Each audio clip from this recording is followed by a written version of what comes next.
ये एक डाइस का सवाल है जिसमें कोई भी फेस कॉमन आपको नहीं दिखेगा। ठीक है, और उसके बाद दो फेसेस कॉमन और फिर आपको अपोजिट निकालना होगा।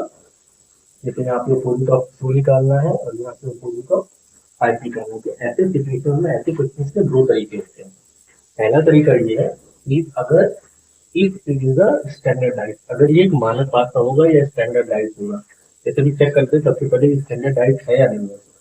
स्टैंडर्डाइज की ये पहचान होती है कि जो सामने के पीसेस दिखेंगे उनमें जोड़ने के बाद 7 नहीं आना चाहिए। जैसे 1 3 4 हो जाएगा, 8 हो जाएगा, 6 हो जाएगा, 8 हो गया तो 4 6 हो गया, 4 और 6 10 हो गया। तो इसका मतलब ये स्टैंडर्डाइज है।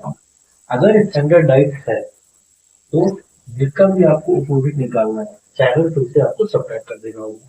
यानी 2 का हमें अपोजिट निकालना है, ये स्टैंडर्ड मानक आता है, तो हमें 7 से 2 सब्ट्रैक्ट कर देना, तो हमारा आंसर हो जाएगा 5। दूसरा केस है कि अगर ये स्टैंडर्डाइज नहीं है, जैसे ऐसे नहीं है, अगर सामने के केसेस के सब 7 आ जाते तो स्टैंडर्डाइज नहीं है। जैसे 3 और 4 7 आ गए तो ये स्टैंडर्डाइज नहीं है। किसी की इमेज है ये, तो दोनों का कंपैरिजन किसी एक में भी अगर 7 आता है तो वो स्टैंडर्डाइज नहीं होता है। अब इस कंपैरिजन में जो हम देखते हैं तो अब हमको इसमें अपोजिट ऑफ 5 चाहिए होता है।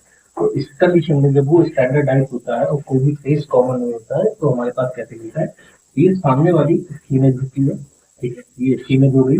ये वाली जो फेस होती है वो इसके साथ कोरिलेट करती है और ये फेस आती है इसके साथ। तो हमें अपोजिट ऑफ 5 जितना था, अपोजिट ऑफ 5 कितना हो जाएगा इसके साथ, 4 हो जाएगा। ठीक है,